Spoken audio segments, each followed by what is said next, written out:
Good morning, good afternoon, or good evening, wherever you are. Welcome to another episode of What's Up with Power. My name is Justin Wagner with Team ODZ. Happy to be here again to give you some more great content where we teach the basics of power-based training so you can take your training to the next level. We have a group ride starting on Zwift. You can probably hear that countdown in the background. The group ride is rolling out of the pen right now. Let me send a couple messages to the group and stay with me at 1.52, 1.8 watts per kilogram. Okay.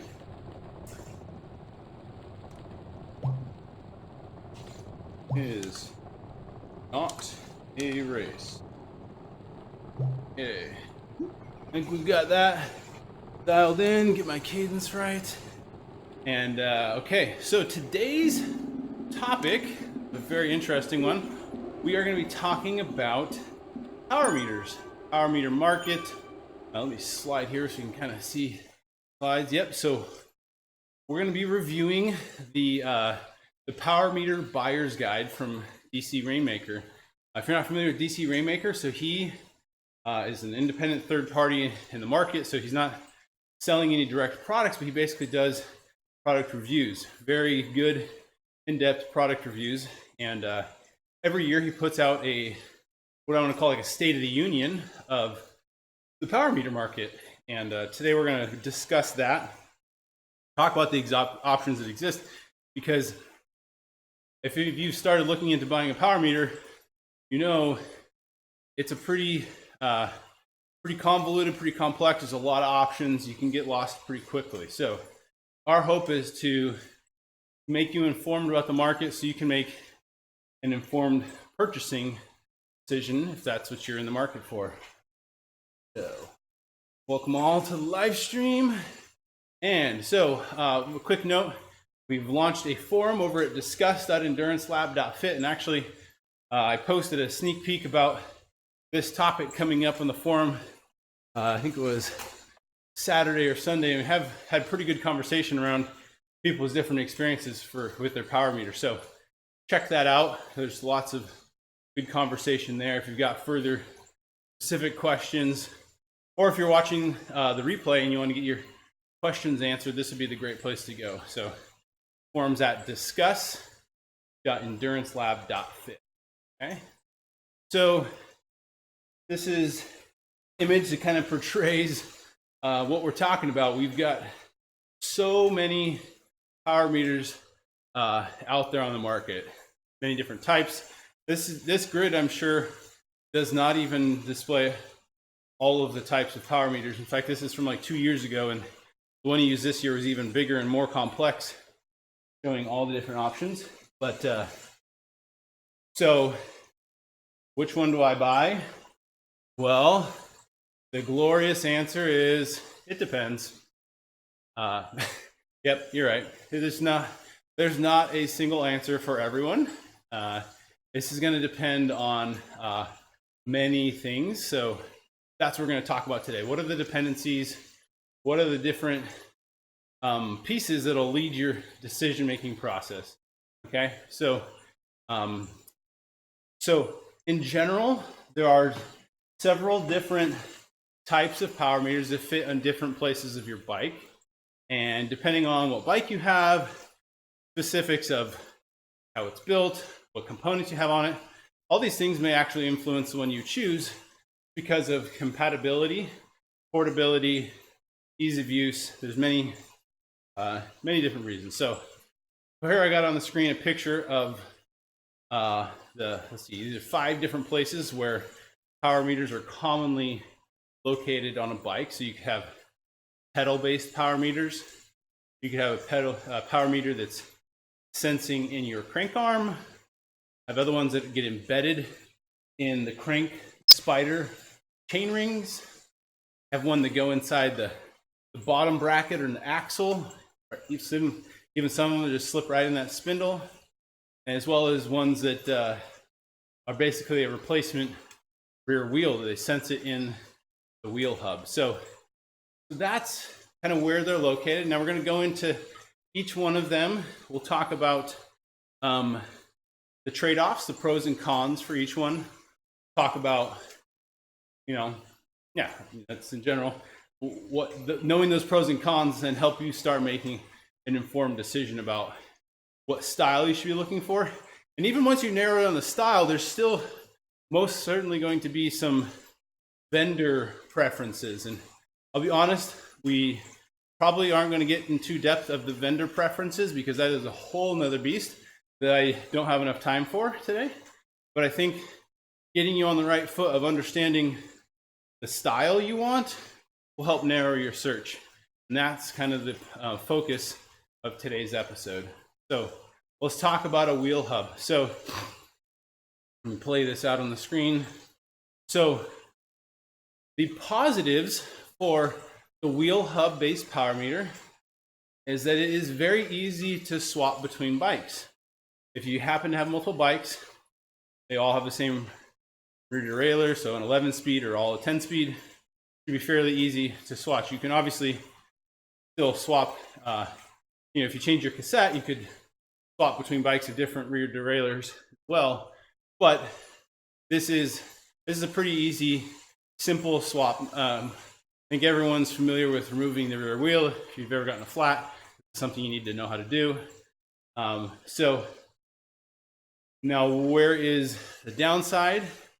Downside here is once you start looking at upgrading your wheels or getting multiple wheels, that starts to become a problem because your power meter is built into your wheel and you want multiple sets of wheels.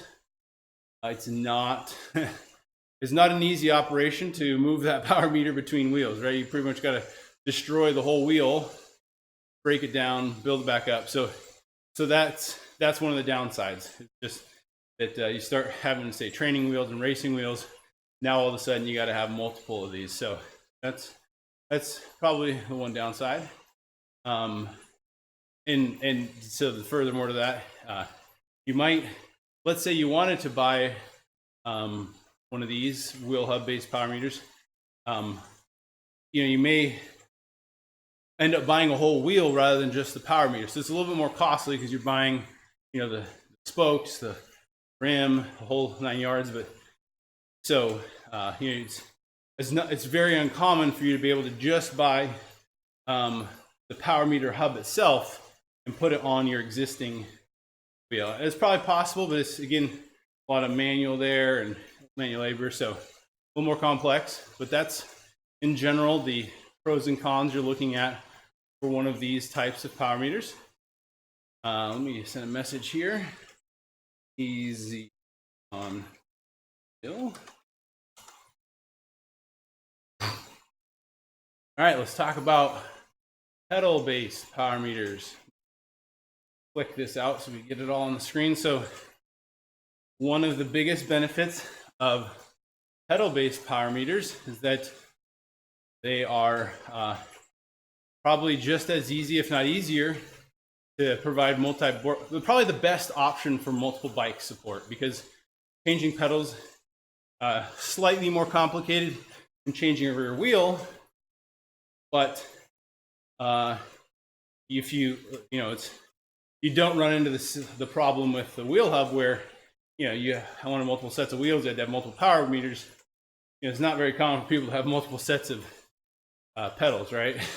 I don't exactly have training pedals and racing pedals, and maybe people do on that, but not as common. So pedals are generally a very simple self-install, and they can provide you true left-right power readings. Get into what that means exactly, but suffice to say that they're going to have a sensor on both sides of the body, and they can read out any imbalances that might exist there. So what are some of the cons for pedal-based power meters? Well, cleat compatibility. So you're going to be stuck with whatever cleat that pedal is supports. So for example, I'm unaware of any option of pedal-based power meters that support speed play.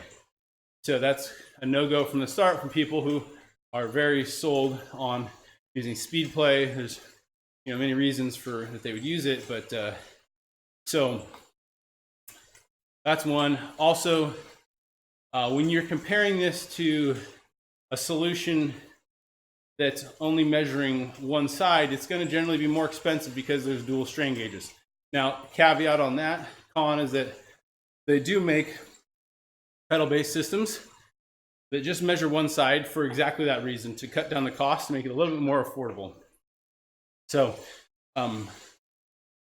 obviously, when you're only measuring one side and assuming it's the same as both, you're not getting a completely accurate reading of what's going on, although it's generally good enough, and we'll get more into that, but that would be trade-off or a con there. All right, crank arm based power meter. We'll click through these. Oops, too far. So generally, crank arm based power meters are going to be pretty low priced. Although I wouldn't say they'll be just as low priced as probably any other single-sided measurement solution. I haven't analyzed this super closely, but I'm going to imagine that most systems that are just measuring one side are going to be very close in price range. To date, the crank arm ones have been pretty inexpensive, but prices have shifted a lot. So crank arms are also a fairly easy self-install. They're not as easy as installing pedals, slightly more complicated, as well as you start to get into the compatibility matrix of needing the specific crank arm that will go on your crank.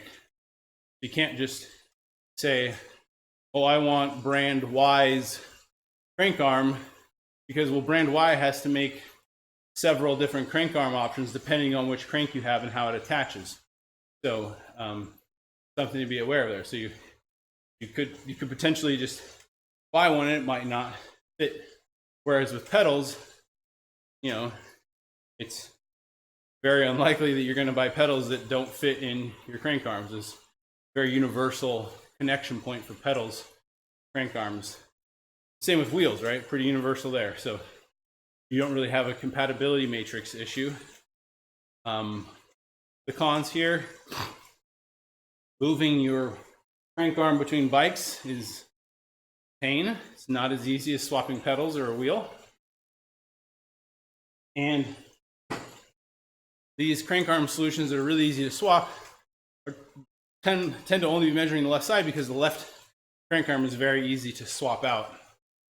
And they do make some solutions that provide both the left side crank arm with something in the chain ring on the right hand side to make a true dual power. And that's fine. You're generally going to pay a bit more for that, because again, you've got actually two strain gauges in the solution that are providing you the data. So moving on to the crank spider chainring based power meter. So this is something that's going to basically go in on your crank spider or in the chainring. And what's good here is that it's a solution where you only actually need one strain gauge that's measuring the combined of both sides. The wheel hub, the first option we talked about actually benefits from this as well, that it has no way of let me not say that. It measures the combined effort of both legs.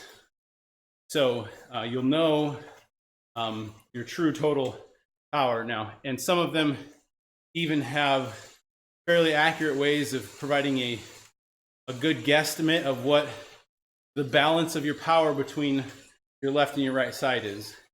They can't provide a true measurement of that because they don't have two gauges, but they can give a much better estimate than like a left-sided only crank arm based meter. It has no way of even guesstimating what that split is. So what are the cons here? Moving your crank spider or chain ring across bikes,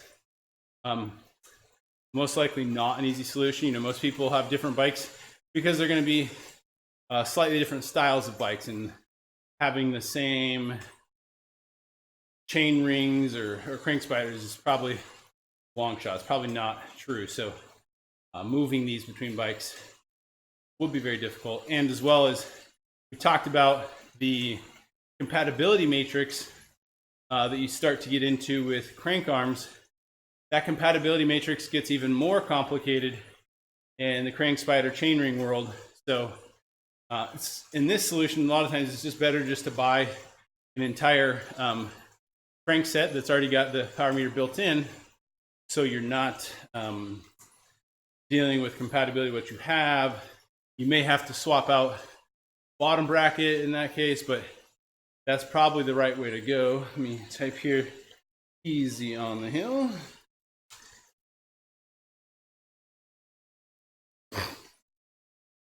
And so there we have it. Let's move on. So, okay, we kind of talked about pros and cons of where you place it on your bike. Now, you should understand some of the different features and functionality that exist across. So you're going to want to understand ANT Plus and Bluetooth LE support, whether or not they're left-only power meters, and estimated versus actual left-right. So we've hinted on these a little bit. Now I'm going to go into detail. And what's he doing? Sec. 1.58 watts per. So what does this mean? So your power meter is sensing your power, and it's going to be transmitting it to your bike computer or Zwift, and they're going to be transmitting that data over. And there's two different protocols, if you will, or methods of transmitting this. One is called ANT Plus. One is called Bluetooth LE, so BTLE. Some power meters may only support ANT Plus. Some power meters may only support Bluetooth. And what you ultimately want is one that does dual, okay? You obviously, it depends on how you're recording, so you may be just fine with a solution that's one or the other. But if you're buying brand new, it's not generally a big price adder to make sure this feature is there. So I would just say you want to lean towards one that has both. That'll give you the most options in the future if you have dual ANT Plus and Bluetooth capabilities on your power meter. All right, so talked about this a little bit, but I'm going to kind of talk about in specific detail. So left-only power meters, what they're doing is they're just measuring what your left side is doing, your left leg, and they're assuming that your right leg is doing the exact same amount of work as your right, or I might have said that backwards. They're assuming both legs are doing the same work, and they just double what they measure on one side. So this makes for a less complicated engineering problem. They only have one sensor. They don't have to combine sensors, data from two sensors. Less complexity, easier to test, easier install. The data is still absolutely consistent with itself. But again, like let's say you're going to do single-legged pedaling drills. You would, well, one side your power would be double, and the other side your power would be zero, because that's the way it works. If you're doing the left only, you're going to get twice what you're actually doing on your left leg, and when you pedal with just your right leg, you will get zero. It's, you know, not that we enjoy doing left or single-legged drills, but that kind of points out why, you know, how this is going to manifest itself for you. So, okay, now we talk about, okay, so I want something that measures both sides, right? We talked about what the left side only stuff does. So if you want true left-right data, you really need something that's literally sensing it on your left and your right side. So that generally is going to require two gauges.